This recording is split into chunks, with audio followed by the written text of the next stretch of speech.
আজকে খেলাধুলার পাশাপাশি আপনাদেরকে সমাজের এমন কিছু সমাজ আছে যে আপনাদের পার্শ্ববর্তী এলাকায় আছে, আমি নাম বললাম না, সেই সমাজে কিন্তু মাদকের ছন্ন ছাড়া এবং মাদকের ছড়াছড়ি আপনাদের মতো বয়সের তরুণরাই কিন্তু এই সমাজে মাদকের ব্যবসা ট্যাবসা করে থাকে।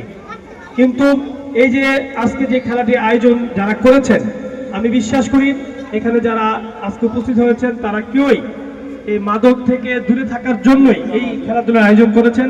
এবং সমাজের যখন যে পরিবেশে খেলাধুলা থাকে, সমাজ থাকে, পঞ্চায়েত থাকে, সেই সমাজে সহজে মাদকের আবির্ভাব হতে পারে না, আর সেটা হতেও দিবেন। আমি বিশ্বাস করি আরিফ ভাই যেহেতু এখানে আছেন, শাহিন ভাই আছেন, বামুনের পার্শ্ববর্তী ইউনিয়নের মনির কাকা আছেন, এই এলাকায় ছাত্রদলের নেতৃত্ব দিচ্ছেন শাকিল, হাসান, রিয়াদ দেওয়ান, এবং যুবদলের নেতৃত্ব দিচ্ছেন রেজাউল, পার্শ্ববর্তী ইউনিয়নের ইফতেখার রাজু সহ যারা এখানে আমাদের সাংগঠনিক সম্পাদক হালিমাজাদ ভাইও আছেন।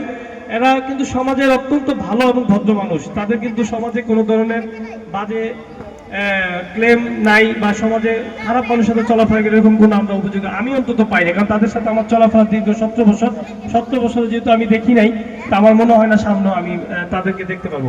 আজকে এখানে যারা তরুণরা আছেন, আমি বিশ্বাস করি তরুণরা হচ্ছে আগামী দিনের ভবিষ্যৎ।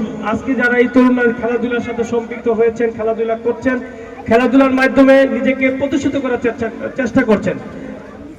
মানুষ পড়াশোনার পাশাপাশি যদি খেলাধুলার সাথে সম্পৃক্ত থাকে, তাহলে সেই ছেলে একদিন ডাক্তার হবে, ইঞ্জিনিয়ার হবে, একদম জাতীয় ক্রিকেটার হবে, সমাজের সবচেয়ে বড় ব্যবসায়িক সেই ছেলেটাই হবে। আর ওই ছেলেটা যদি মাদকের সাথে সম্পৃক্ত থাকে, তাহলে সে কখনোই ভালো মানুষ হতে পারবে না, সমাজে ডাক্তার, ইঞ্জিনিয়ার তো দূরের কথা, মসজিদে ইমাম সাহেব হতে পারবে না। তাই আমি বিশ্বাস করি আজকে যারা এই খেলাটি আয়োজন করেছেন তারা সকলেই খেলাধুলার পাশাপাশি মানুষের সেবামূলক কাজে সম্পৃক্ত থাকবে, সমাজের উন্নয়নমূলক কাজে সম্পৃক্ত থাকবে। সমাজে ভালো ভালো কি কাজ আছে, মসজিদে ইমামদের সাথে মিলেমিশে সমাজের কি ভালো কাজ করা যায়, পঞ্চায়েতের মুরব্বীদের সাথে মিশে গিয়ে সমাজের কি ভালো কাজ করা যায়, সেই কাজগুলো তারা করে থাকবে। আমাদের এলাকায়, এই এলাকায় আমি যতটুকু দেখলাম যে আজকে যে খেলাটি হলো অত্যন্ত বুদ্ধিমত্তার খেলা।